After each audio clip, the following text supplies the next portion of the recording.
बेतलहम, जो हे बेतलहम हे एप्रेता। बेतलहम का मतलब होता रोटी का घर और एप्रेता का मतलब होता फलवंत। ओके, अब ध्यान से समझिएगा। फिर लिखा है कि तू जो यहूदा में यहूदा के हजारों में गिना नहीं जाता। तो प्लीज समझिएगा, तू जो यहूदा के हजारों में गिना नहीं जाता, तुझ में से एक अधिपति निकलेगा। आमीन, हालेलुया। तुझ में से एक अधिपति निकलेगा। अभी समझिए इस चीज को कि इसका नाम क्या है। एप्रेता और बेतलहम, ठीक है ना। बेतलहम एप्रेता इसका नाम है, उसका अर्थ है रोटी का घर और उसका मतलब है फलवंत। लेकिन बताया क्या जा रहा, तो जो यहूदा के सबसे छोटे गोत्र में है, यहूदा में हजारों में गिना नहीं जाता, इतना गरीब, इतना छोटा, गिनती नहीं आ रही, कुछ को पूछ भी नहीं रहा है। और परमेश्वर ने क्या कहा, तुझ में से उद्धार करता निकलेगा, जो सब जातियों के लिए उद्धार का मार्ग हुआ, उद्धार का रास्ता होगा, शांति का राजकुमार जो है वो तुझ में से निकलेगा। कई बार ऐसा लगता है मेरा जीवन गरीबी में है, कई बार लगता है शादी तो हुई पर वो खुशियां नहीं है, कई बार तो बच्चे तो पैदा किए हुए, परमेश्वर ने दे दिए, लेकिन बच्चों से वो हमको सुकून नहीं मिल रहा है। बहुत सारी चिंताएं, दिक्कतें, परेशानियां आप नजर आती होंगी। ये जो हे बेतलहम, हे एप्रेता, हे रोटी के घर,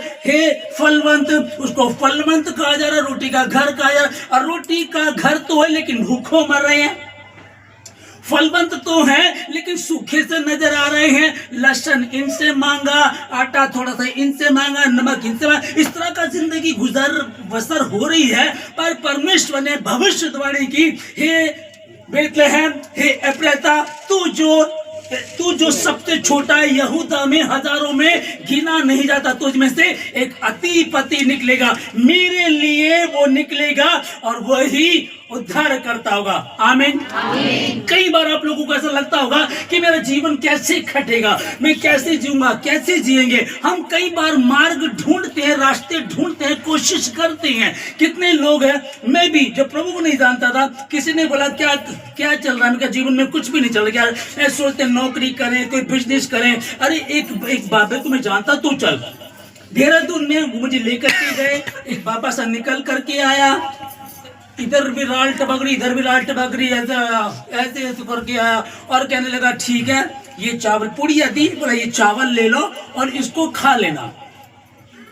ठीक है जी, खा लेंगे, क्योंकि नहीं पता था, किया है, करते थे, है ना, कई बार किया। उसने दिया, कोई चीज नहीं आया। फिर एक ने कहा कि एक जगह है वो सट्टे का नंबर बताता है, तो मैं तो लगाता नहीं, मैं तो नहीं दिया, लेकिन कहा कि वो कुछ और भी बता, चलते हैं। हम वहां गए, वह बैठा पीछे, वो जो बात कर रहा समझ में ही नहीं आ रहा, ऐसा लग रहा था कि क्या जीवन है। तो परमेश्वर ने पहले से नाम क्या दिया, उसने क्या कहा, हे बेतलहम, हे एप्रेता, एक रोटी के घर, अर्थात हे रोटी के घर, हे फलवंत। हमारा नाम तो फलवंत है, लेकिन फलवंतता तो नजर नहीं आ रही। हमारा नाम तो रोटी का घर है, रेस्टोरेंट है, होटल है, पर हम तो खुद ही भूखों मर रहे। अब हमें कौन रास्ता दिखाएगा, कौन बचाएगा। समय पूरा हुआ, भविष्यवाणी हुई थी, एक बारी गर्भवती होगी, एक बेटे को जन्म देगी, समय पूरा हुआ। और हे बेतलहम, आप अपने आप को रखिएगा, मेरी बहनों, मेरे भाइयों, अपने आप को रखिएगा। अजीम खान भाई इस चीज को समझिएगा। अजीम खान हमारे बीच में भाई बैठे हैं, बहुत अच्छे हैं, जीवन साथी इनका एक्सपायर हो गया, बच्चा कोई है नहीं, अब जीवन क्या है, क्या करूंगा। जिस दिन आंख बंद हो गई, दुनिया छोड़कर चला गया, जो मैं मकान बना रहा हूं उसमें कौन रहेगा, कोई आशा ही नहीं है। हे एप्रेता, हे बेतलहम, तू जो सबसे छोटा है, तू जो गिनती में नहीं आता, यहूदा की गिनती में, हजारों की गिनती में भी तू नहीं आता, यहोवा परमेश्वर ने तुझ पर दृष्टि की है, तुझ में से एक अधिपति निकलेगा। हालेलुया। अब समझिएगा, ये सहारनपुर में है, ये इधर है, ये छोटे से जगह में बैठ करके, छोटी, ताली मत बधाइएगा, है ना, ताली मत बधाइएगा, ठीक है ना, सिर्फ सुनिएगा इसको। हालेलुया। तू जो सबसे छोटा है, अब तो कई जगह हम देखिए छोटी जगह में कर रहे हैं, अरे बंद कमरे में बोल रहे हैं, कुछ नहीं होता। कितने लोग आते हैं, 100, 50, 200, क्या है, इतनी बड़ी जनसंख्या, कितने लोग इनको मानते होंगे। ये लोगों का धर्म बदलते हैं, लोगों की सोच रहती है। लेकिन ये मैं नहीं कह रहा हूं, मैं बीती रात बता रहा कि दुनिया के किसी भी कोने को आप याद कीजिएगा, ईरान, इराक, पाकिस्तान, गाजा, इन जगहों को याद कीजिएगा तो मुस्लिम देश है, वहां तो बिल्कुल भी नहीं हो सकता। लाखों लाखों लोग मसीह के मानने वाले हैं क्योंकि ये उद्धारकर्ता पैदा हुआ। हालेलुया। ये यीशु मसीह, पवित्र शास्त्र बाइबल आदि में वचन था, वचन परमेश्वर के साथ था और वचन ही